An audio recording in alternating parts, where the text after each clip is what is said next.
Good morning, good morning. I'm a little bit late this morning.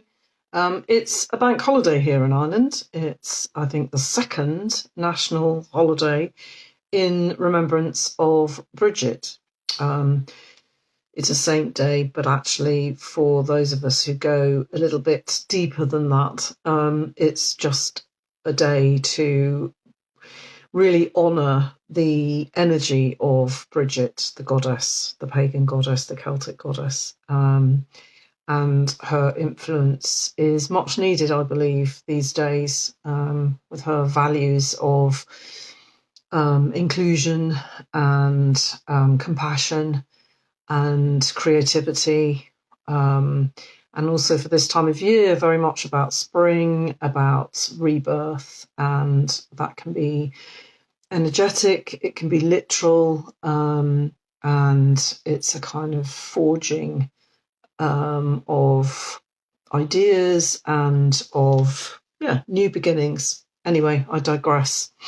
I want to talk about two beliefs that come up regularly for me, particularly as a health practitioner, and have been occurring regularly in my practice as a homeopath ever since I started. And they're very familiar to me because I was also, I was going to say a victim, but yeah, I was a victim of these two beliefs. And they were repeated to me many, many times by lots of different medical professionals, pharmaceutical professionals. 30 years ago, about 30 years ago, when I was diagnosed with a chronic autoimmune disease. And basically, I consulted, I did what I thought was due diligence, and I didn't accept the first opinion.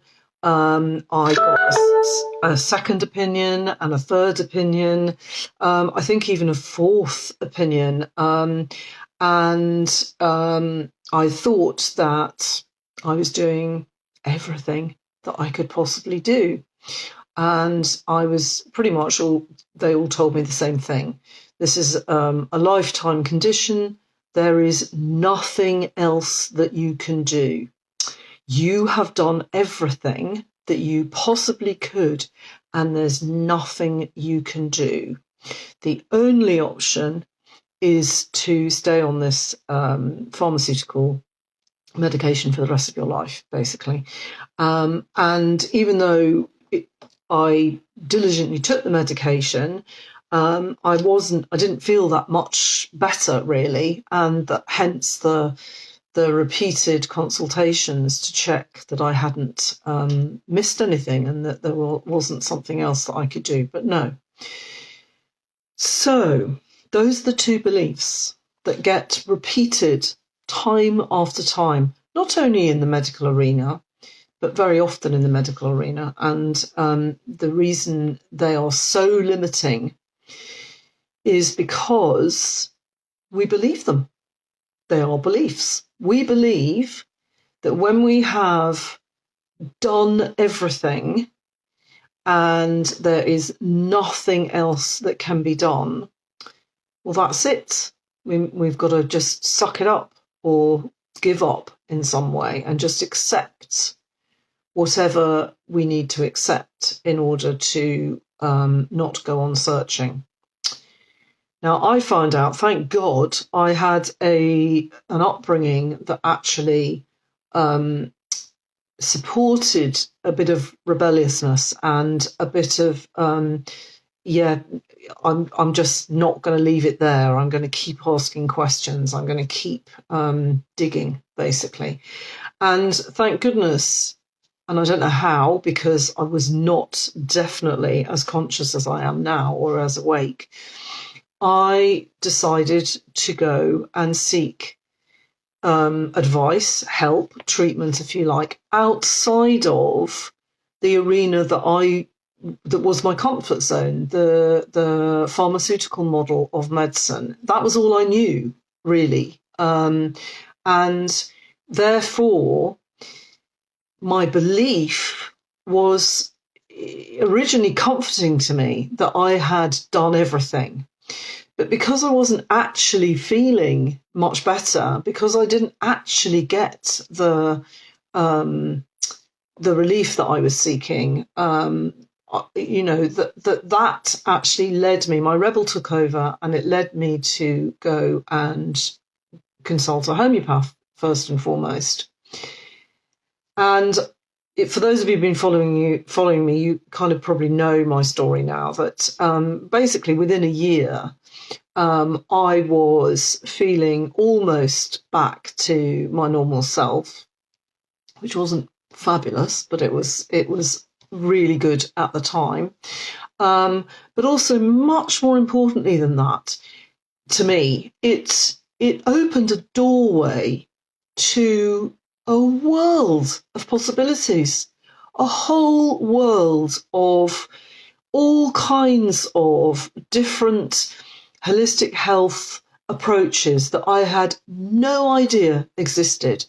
And to actually revisit that belief that I had done everything, and that's what I was being told, was just actually laughable. I had done very little.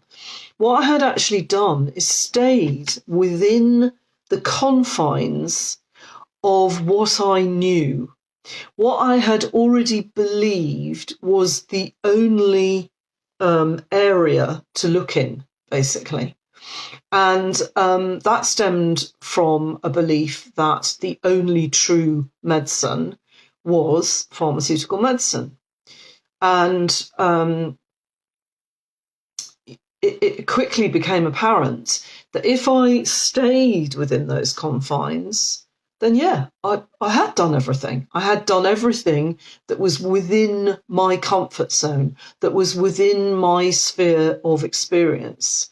And I quickly realised, as soon as I started with homeopathy, that was incredibly limiting. It's like saying when you've lost something, and you've looked in one drawer, that's it, I've done everything. And we do that too, I think. We believe, maybe we believe, that the lost glove or whatever was definitely within that drawer. And we just ignore any possibility that it might not actually be in that drawer. It might be somewhere else.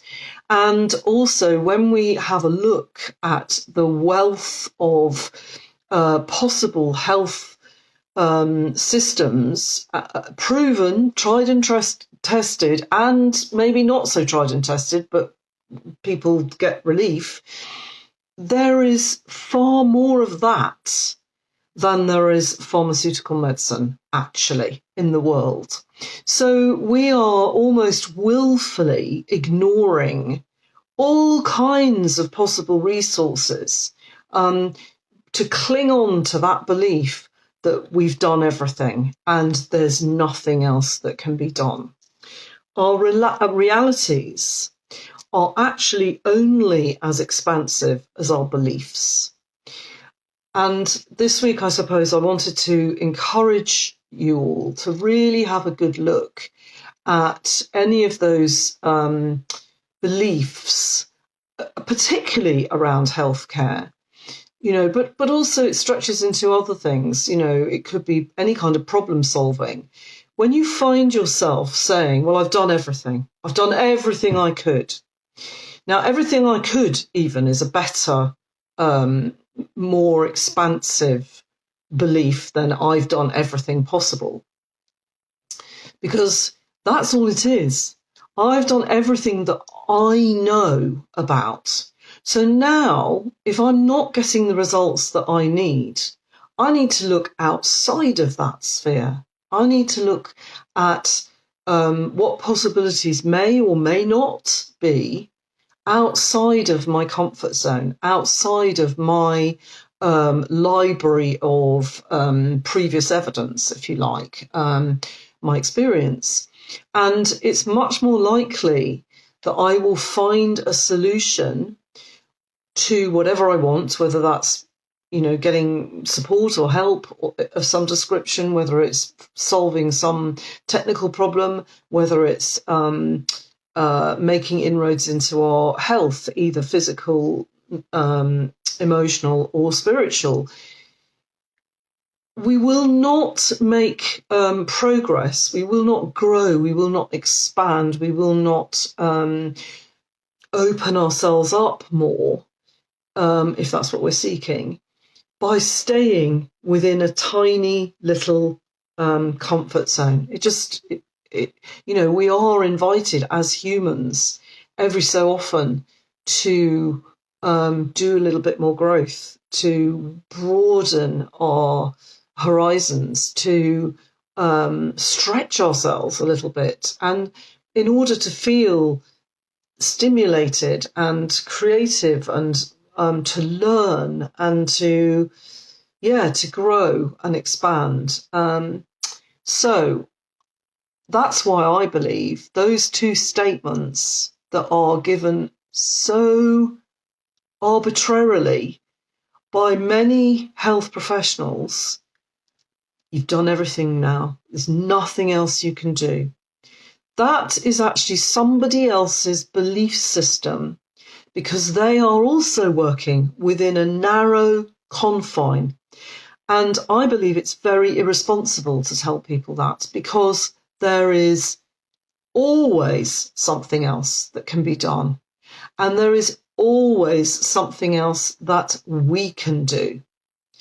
So don't accept that. Be conscious when you're told that that's somebody's opinion based on their belief system, and it's based on their experience, if you like, and mostly their fears, actually.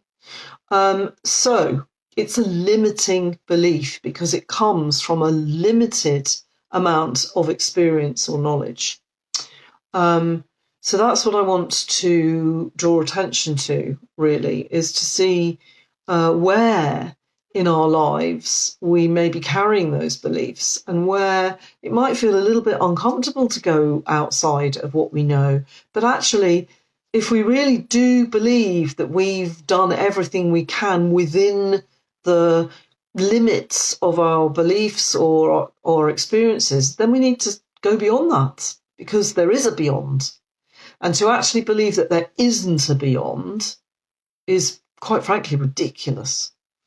So, I think that's all I wanted to say this morning. I'm just looking at my notes because my memory's not brilliant at the moment. That's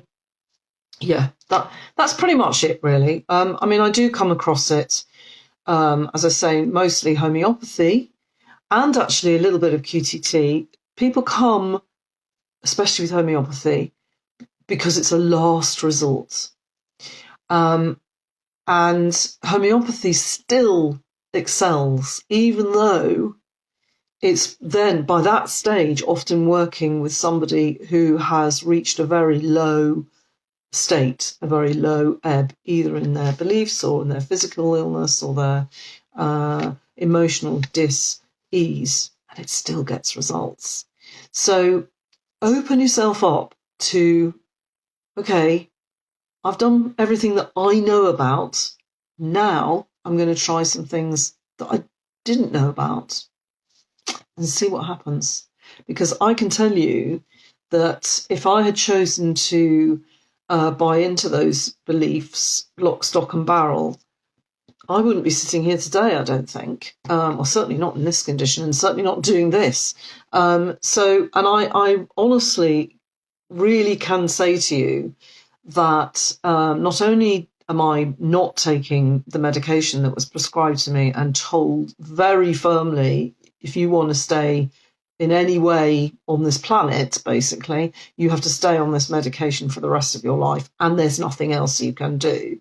Now, I haven't taken that medication for 25 years, and I feel more healthy, more vibrant, more alive, more able to not constantly, that sounds a bit relentless, but regularly ask myself about the things that I believe and whether they're actually serving me. So, aged 64, my life is better, richer, more healthy than it's ever been. And it certainly would not be the case had I decided to just leave everything as it was. So yeah, that's it. Okay. Thank you so much for listening. And if you do like content like this, if you enjoy these videos, if you enjoy the message, you want to know more, you resonate with the subject matter, please leave me a comment or a like, or save it for later. Pass it on to somebody you know. Let me know you're there, basically. It will be really, really helpful. Thank you so much and have a beautiful week.